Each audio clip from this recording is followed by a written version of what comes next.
Parfois, quand je scrolle sur mon flux d'actualité Instagram, je tombe sur des compilations de dessins animés qui font souvent ressurgir le regret et le bonheur à la fois. Et ça marche très bien sur moi. Ça marche tellement bien que quand je vois des dessins animés que je ne connaissais même pas, eh bien, j'arrive à sentir ces émotions. Et justement, ça me tracasse. Je voulais savoir qu'est-ce que la nostalgie, qu'est-ce qui faisait que je ressentais ces choses, qu'est-ce qui nous faisait dire que c'était mieux avant. Je vais vous parler à travers plusieurs prismes, celui de la psychologie, de la sociologie et de l'économie.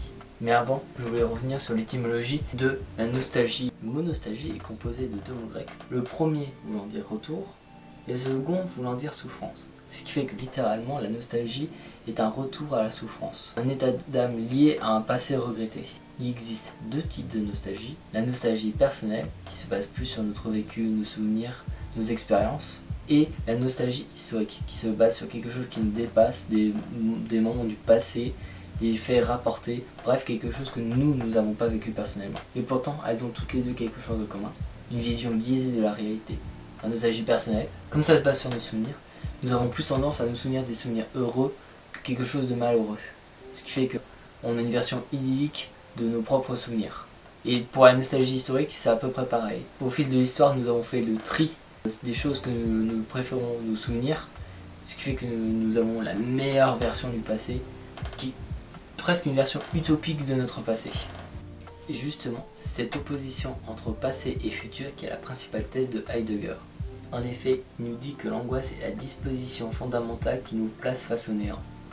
En d'autres termes, il nous dit que l'angoisse, c'est prendre conscience de ce que l'on est et de ce que l'on peut devenir, malgré que ce futur est inexistant. La nostalgie, dans ce cas, serait un réconfort, un remède face à cette épée de Damoclès qui ne fait que rester au-dessus de nous. Le problème, c'est que comme la nostalgie n'est qu'une illusion, c'est quelque chose d'irréel, il ne s'agirait pas de s'y enfermer dans un cocon, car à la recherche de remèdes, tout ce que l'on peut trouver, c'est que du poison. Et c'est là que Durkheim dit que si elle ne produit pas la solidarité, c'est que la relation des organes ne sont pas réglementées et que du coup nous sommes dans un état d'anomie. Ce qu'il veut dire par là, c'est que pour lui, la nostalgie c'est comme l'anomie, que cela emmène à un dérèglement social, voire une régression sociale qui nous emmène vers l'individualisme. A contrario, Elias pense que l'anomie, comme la nostalgie, permet la cohésion sociale. En d'autres termes, ça signifie que la nostalgie serait le point commun entre tous les humains où ils peuvent parler ensemble. Et on peut remarquer cela beaucoup avec la proéminence d'Internet qui permet à tout plein de gens de découvrir en même temps leur nostalgie commune. Donc qu'est-ce que je fais là maintenant ? Mais du coup, comment s'illustre cette nostalgie ? Alors la nostalgie s'illustre à travers différents arts. On peut citer par exemple la mode qui, grâce au marché de seconde main, a permis de raviver certaines modes du passé. On peut penser par exemple au vintage, ou recycling, ou même à d'autres styles de mode. On peut même parler de la musique, le langage universel, qui a permis déjà aux réécoutes de se replonger directement dans l'univers de la musique d'une certaine époque. C'est un peu le concept de nostalgie qui font repasser des musiques de certaines époques. Mais directement dans les morceaux eux-mêmes, on peut retrouver des extraits, des remixes, voire des reprises de sonorités qui sont dans des musiques d'autres époques. On peut penser par exemple à Blinding Lights, qui reprend un peu cette vibe synthé qu'on avait dans les années 80, ou même carrément les Daft Punk qui reprennent des morceaux d'autres artistes pour pouvoir composer les leurs. Mais on peut remarquer ça aussi beaucoup avec le cinéma, parce qu'en reprenant les éléments des autres arts, la musique, la mode par exemple, comme j'ai cité avant, ça permet de créer une ambiance beaucoup plus marquée, qui est à la fois visuelle et auditive. On a pu remarquer par exemple une grosse dominance de films tirés des années 80. On peut penser par exemple à Ready Player One, qui a une esthétique qui reprend beaucoup ces années-là, qui a même été dirigé par Steven Spielberg.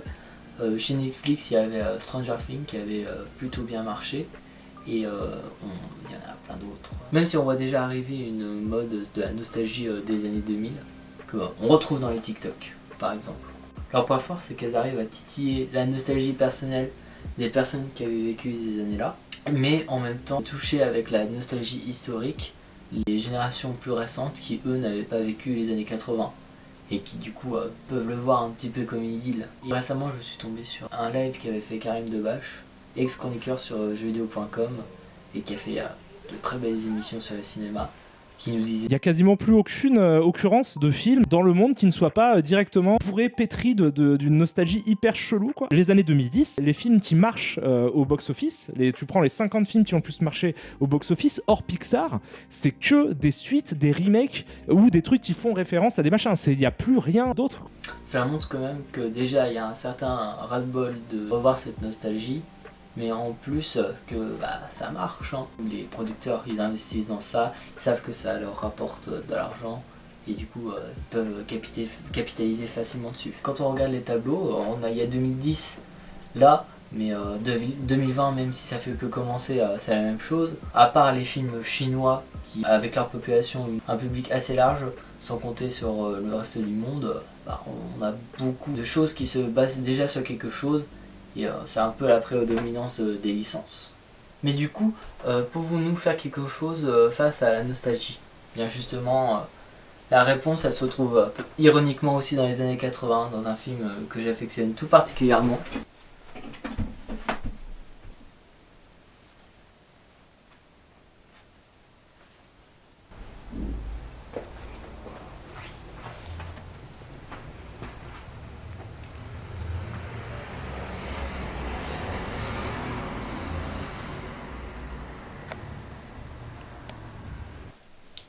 Retour vers le futur.